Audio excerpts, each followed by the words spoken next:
Hello everyone, today we read and comment the sixth chapter of the fourth book of von Clausewitz, Vom Kriege, title being Duration of the Combat.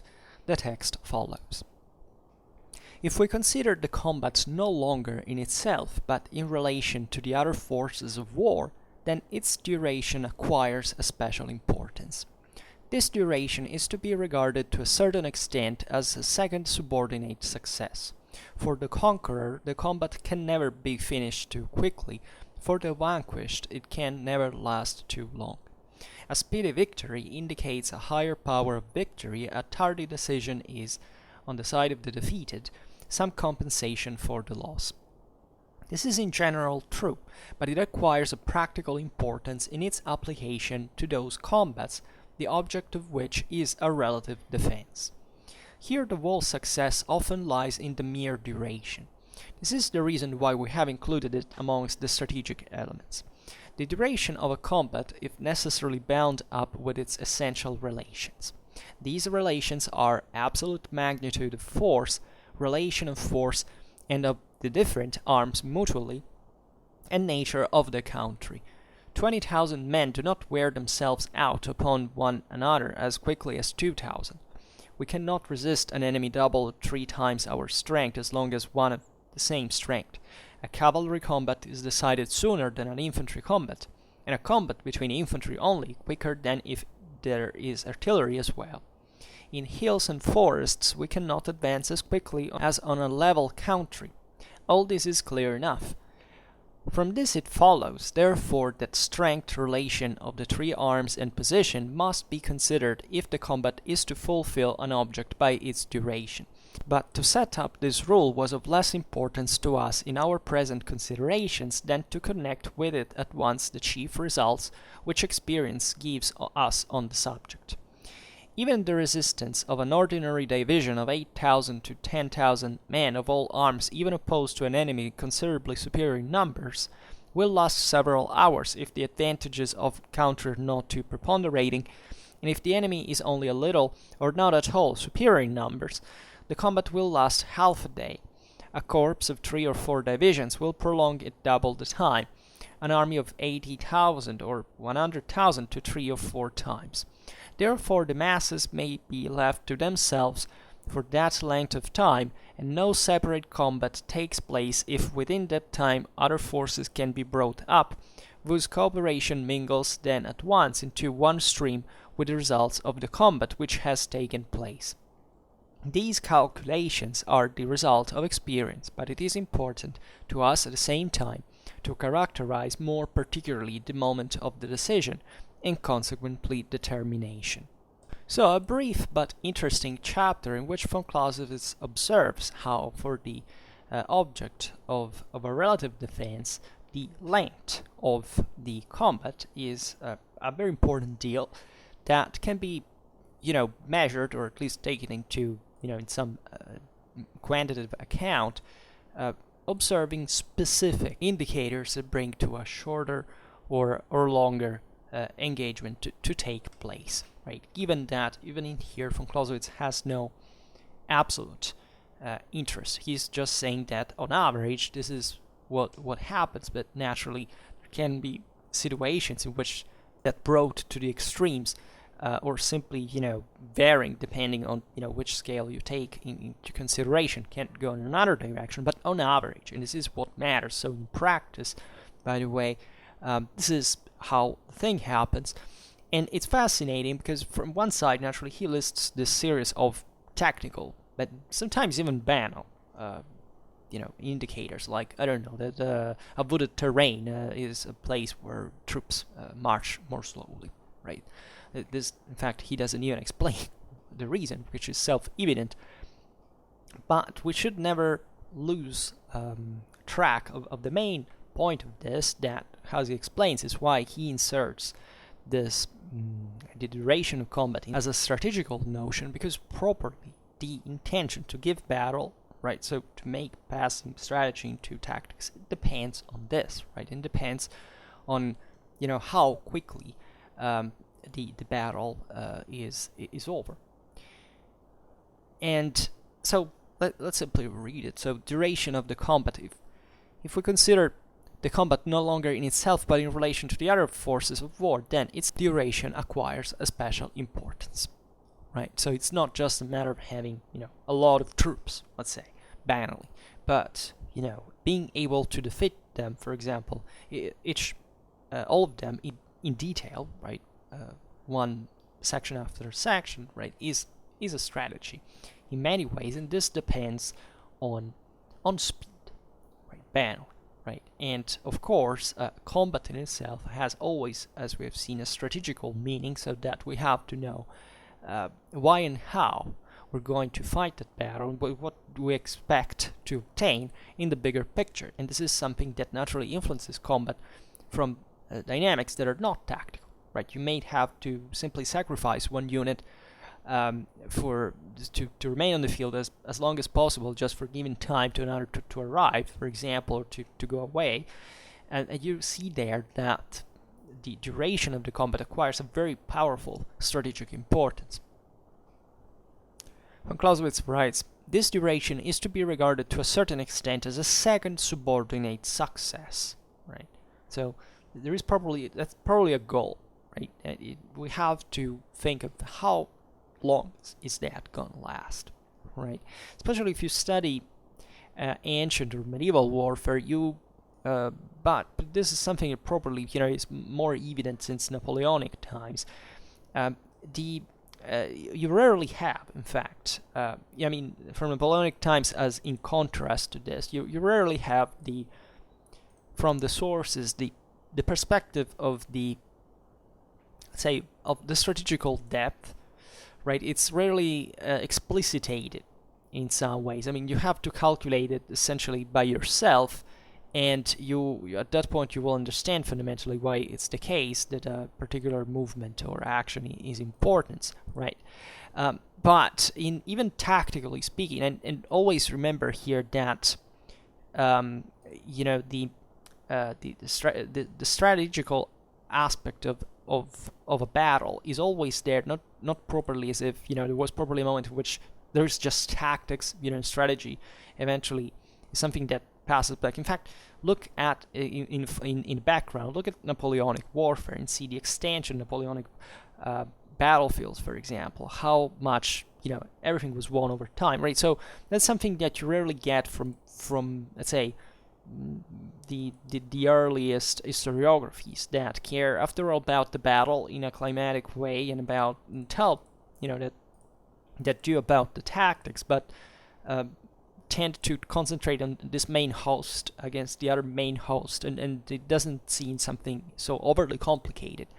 If you study the Battle of Leipzig or of Waterloo, or etc., you know what's the value of that composition, what's the value of troops arriving from let's say, out of the battlefield, right, externally from the battlefield, to be part of the battlefield, and how in that sense time is instead something extremely important and precious. So you shouldn't, let's say, be just, unfortunately we know a few even about how much battles lasted in the ancient medieval times. We know maybe the entire length, but we don't know, for example, how combat ensued properly. We don't know how many times did the hosts, the single ranks clashed, and went back and forth in front lines to charge and readjust and so on. But these are all things that are very evident actually in real combat, and that we know existed, of course, as always, and have always existed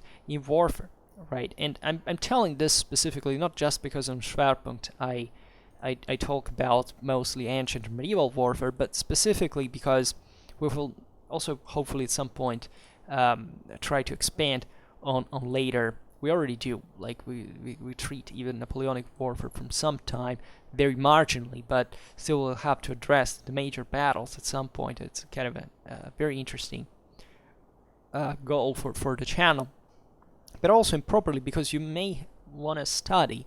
That's just a tip. If you study all this stuff by yourself from the sources, well, you should be aware that the aspect of time should always be considered overall. And this is not something you have to kid with, even when you think about a single army that is one chunk and needs to fight, right? Sometimes, strategically speaking, we don't understand, for example, why certain moves were made, right? I remember always when I wrote my master thesis, it was about a battle that was fairly well documented at the end of the 13th century, and the strategical, let's say, reasons for certain moves are actually not clear, right? Because military logic is just apparently, can say against it, right? It's not that there are mistakes, also because the side actually that made allegedly that mistake is the one that won, but now it would be complicated to explain. It was essentially passing to the offensive. But we couldn't see there, for example, certain logistical needs. The fact that the army couldn't, for example, last much longer, even in defense, if it had it done with the wall thing, or simply because the country at home was about to rebel and it had to come back as soon as possible. So there are always, and these are specifically strategical and far away. It's not just strategy. It arrives as well into politics at its deepest, right? And therefore we should always understand in there what's the connection, right, between a combat and naturally the strategical reason why it's fought, but properly what do we expect from every operation to last, right? This is really very important. It's something can't be forgotten. And it's probably a strategic goal, right? Which is subordinate, as von Clausewitz puts it, but it's still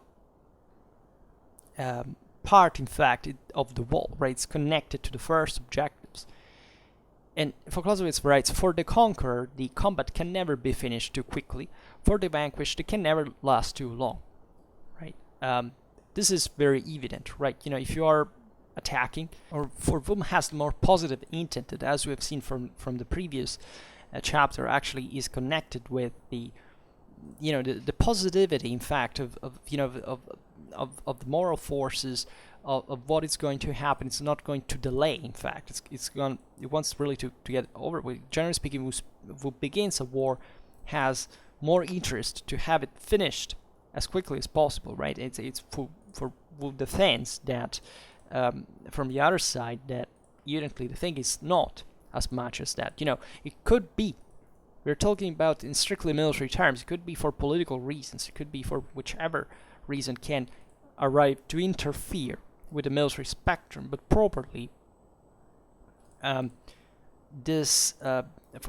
conversely, for the vanquished, you're always hoping that the combat is gonna last again. There's always this last spark that you can't resist and you can inflict, not even just winning, but inflicting more losses and therefore gaining to the enemy, properly gaining a strategical advantage. We have seen it previously. So it's very elementary in this dichotomy. Also, von Clausewitz adds a speedy victory indicates a higher power of victory.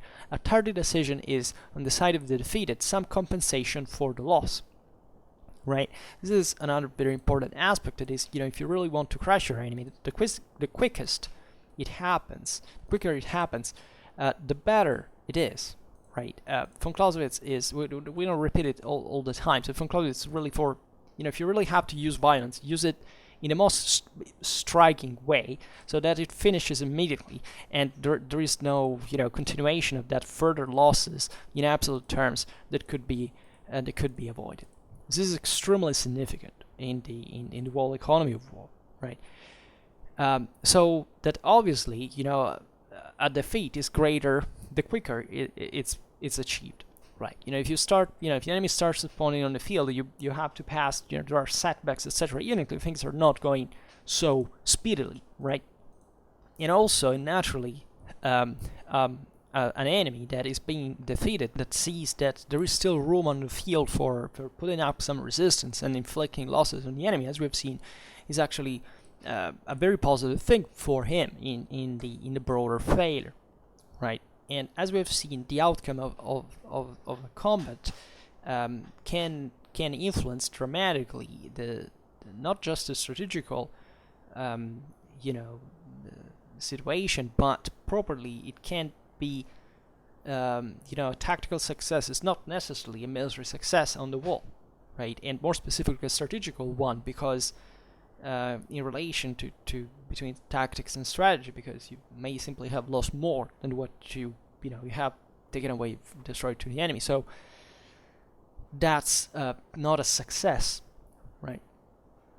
So von Clausewitz writes, this is in general true, in fact, right? We don't think that every attacker, right, just wants the combat to finish too quickly, right? There are situations in which you may want to attack for strategical reasons that unfortunately have a very few to do with your advantage on the field, so that what you're trying to do maybe is hit and run tactics, right? That can't happen, right? Think about there are different I think about the Battle of Manzikert, generally speaking, and the constant attack of the Turks in the Byzantine camp. Eventually, the Byzantines set fort, but the Turks that are fort combat, because strategically speaking, they come there to meet the enemy in open ground. They retreat for many kilometers before striking. Right, that's properly for a tactical reason, but you understand that. Even if the Turks were the attackers, they were still on the field, not sure, first of all, at all to win. And in that case, and even the outcome wasn't that this is a historiographical problem, have been magnified as a devastating Byzantine defeat. It's actually not. We've seen it in the Battle of Manzikert, but that's exactly the point, right? We should be very careful through military logic, observing combat and saying, what is this really about, right? Not the tale that is being written afterwards about it, even though that's what we concretely do for what history is concerned properly. But there are lots of information that sometimes can restore a pretty interesting and complex picture of how combats are fought like. And if in general what von Clausewitz here has outlined it's true, it may be that the things actually swings back and forth, right? We've seen that, normally speaking, in battles, it's not that people know generally, having an advantage doesn't quite mean that you're sure you're gonna win, because if it was so, at least the enemy would know more or less the same thing. It wouldn't even fight, right? So during the battle, things can't really go back and forth for both contenders. And even if there is, generally speaking, a defender and an attacker that are, generally speaking, pretty clearly outlined, still the complexity of combat is something that can reverse sometimes in certain situations, in certain sectors, and so on. Think about the Battle of Waterloo, right? Or there are many examples we could make, but this idea of attempting, right, of just even checking what's the enemy resistance overall.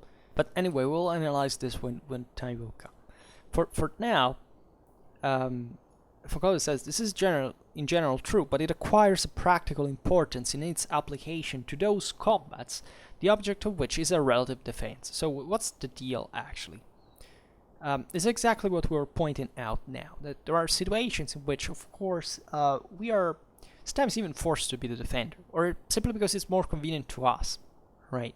Most of the times, actually. And war attacks, as we've seen, we have drawn this distinction between the attack as the weaker form of war, but the one with a positive aim, defense, the stronger form of war, with the, however, with a negative aim, right? No, the strongest form of defense is not attack. In Clausewitzian terms, the stronger form of defense is defense, and there is a reason if defense is good for defending. What would you think? And von Clausewitz will explain us more clearly at some point what that's fundamentally about. However, the concept of relative defense is simply saying I have an advantage that defensive gives to me. Right? Defense is always, tactically speaking, conceived for a counterattack. You can't properly win a battle in defense without passing to the counterattack. Like the enemy could exhaust himself literally into your own ranks. Yes, but chances are he's going to break first at some point. Most of his forces will start running away if you don't counterattack at that point. And if you don't even see what the advantage of a counterattack, at least if you have the opportunity of doing it, can achieve, for example, with a flanking maneuver, a attack from the rear, all this stuff, you're going to lose an enormous amount of of advantage from properly a strategical point of view, because as we have seen, the real, the greatest damage in terms of destruction and annihilation, von Clausewitz has explained, is not during the combat, it's during the pursuit, right? But the idea in this regard is that if I let the enemy attack, and of course he will be losing forces in the meanwhile, right? This is a very important aspect about the attack. We'll have to see at some point the very important concept of the culminating point of the attack, right? But it's for the defender in that regard, everything is relative, given that he can't pass to the counterattack, right? And in this context, von Clausewitz says, here the world's success often lies in the mere duration. This is the reason why we have included it among the strategic elements. Why? Because, as we will see now, the more the enemy attacks, right? This is not always true, as von Clausewitz says explicitly, but most of the times, the effort that the attacker makes, right, the intrinsic disadvantage of an attack over a defensive position, is wearing the enemy out by the sheer movement, right, by the sheer attrition that goes on. We were talking about Manzikert before, right? It's not that those Turkish horse archers in front of the Byzantine lines were not important to harass the imperial army and to soften it up and to exhaust it, to light fires and all that stuff, to erode, in fact, their psychophysical resources. But properly, the enemy was exhausting himself just by marching through a territory, right? That also will have to come back, hopefully, if he wants to survive at some point. Before, if the attack, for example, doesn't happen, and all the supplies are elsewhere, and that's properly the meaning of time, because the more this goes on properly, right? The more this continues, and the more basically you of course are actively harassing him, but still he's wearing himself out. So that's where, in this concept of relative defense that always contemplates a counterattack, the duration of how much the enemy attack is containable, right? The more it goes on, the more it becomes an advantage for the defender, right? And von Clausewitz says this is the reason why we have included it among the strategic elements, right? Because that's properly something that, if you think about it, doesn't have to do with combat proper, right? It has to do rather still with a sort of strategical dimension, even in the same march, even in the same, idea of given battle. Because you see, if you were to draw a tactical dimension, what's the tactical dimension? It's where the combat, the violence is unleashed proper, right? And that happens just in one place. If you see, once again, the Battle of Manzikert, you can say that, taking those horse archers of the Seljuks out for a moment, that the core of the Seljuk army was somewhere else. What you see there is that this army, the Byzantine army, advanced for kilometers and kilometers the whole day long, right? And properly, in that sense, there was not a combat, right? The combat properly happened somewhere else. So where's the limit strategically speaking? You see, there are two dimensions that you can't physically or even temporally detach, but they are always intertwined. And you understand the strategical impact that time has in that regard, because you're wearing out your own forces, your own armed forces. And that's what strategy works in order to eventually fight battles at a tactical level, right? To make them happen. So this is very important. And von Clausewitz writes, the duration of a combat is necessarily bound up with its essential relations. These relations are absolute magnitude of force, relation of force, and of the different arms mutually, right? And nature of the country, right? So the duration of combat, more specifically, can be calculated in this regard, given the absolute magnitude of the forces involved, properly the relation of not just of the two armies, but also of their arms combined, right? Because combined tactics exist for a reason. and the nature of the country, right? So whatever the terrain is, and say, well, it's just three factors. Yes, but they're very complicated because, of course, the absolute magnitude of force, as we've seen, is something that can wear itself out even during the battle. True combat and non-combat, right? The relation of force between the two armies is also difficult to measure because actually the moral forces have the upper hand, and those are things that are swinging constantly. Plus, also the relation of the different arms mutually, right? The idea that these two absolute forces, as we've seen in the first factor, can put themselves in conditions of asymmetry that, for example, have reversed the apparent advantage in the magnitude of force. That's where we're talking about attack and defense, for example, and that's why that's such a big deal, as we've seen. Also, the nature of the country is something complex, right? Terrain is not just banally, what's the soil made of, right? It's literally, battlefields are complex environments, and there is always a logic also why they're chosen that specifically can interplay with all these things. So, once again, this is not a deterministic system. This is just to say, look, there are these three factors, and you should be aware of them all, and knowing that they interplay constantly. And von Clausewitz now makes some example. He says, 20,000 men do not wear themselves out upon one another as quickly as 2,000. Right? This is pretty evident, right? That there is a sheer amount of forces that you have to give time, given the destructive means at your disposal, whichever they are, that of course will wipe out a force that is 10 times larger, more in a longer time than one is in fact just one, right? And then he says we cannot resist an enemy double or 3 times our strength as long as one of the same strength. This is also obvious, right? And here the strength is to also, what's the strength? Because it's not just the number, right?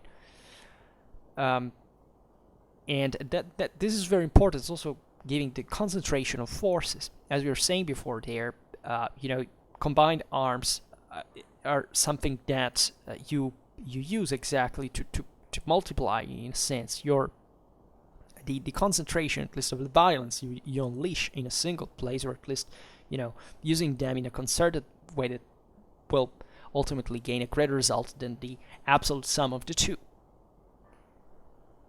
And von Clausewitz writes also, a cavalry combat is decided sooner than an infantry combat. Yes, right, also because cavalry can only attack by definition.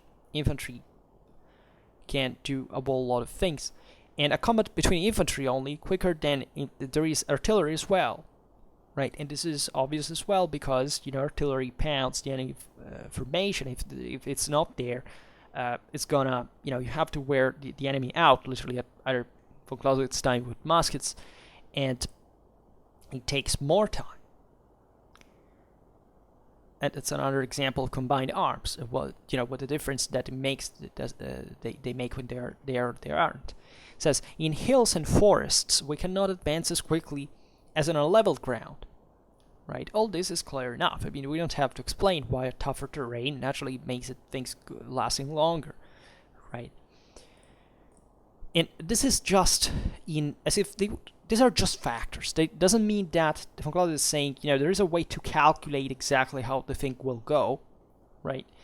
This is just to say, bear in mind if your intuition has and talent has to work around the idea of winning, that even in this summary calculation you can make in your mind in a very as a synthesis, as we've seen, it is more a matter of intuition that properly of rationale, or a combination of the two better.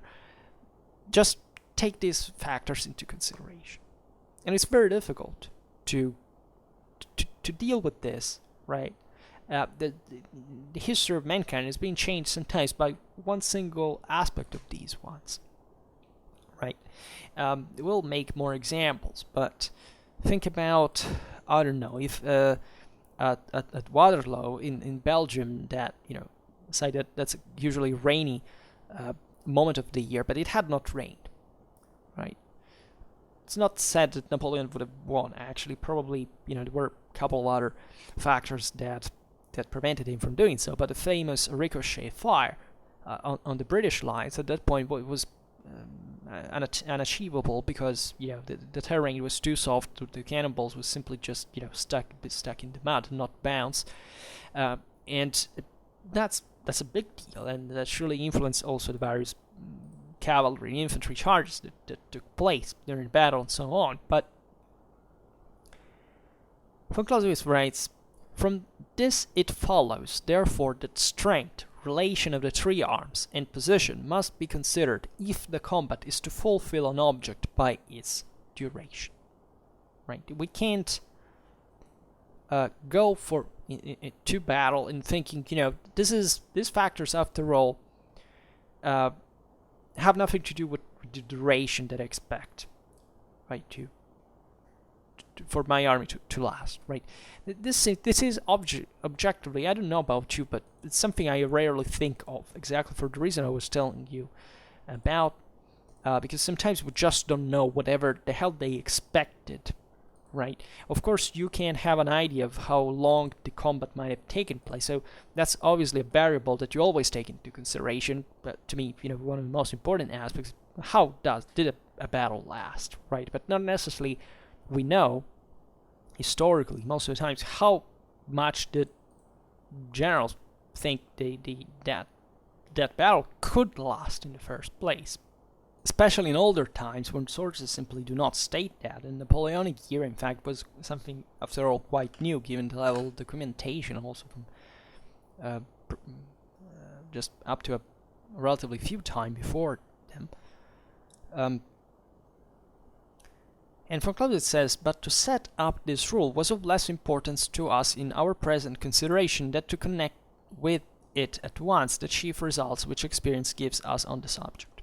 Right? That is, this is important, of course, albeit, as we have seen in the previous chapters, there are also other factors that are generally to be considered in the first place. But this one of the duration is naturally very functional to the strategic needs and should never be forgotten in the first place.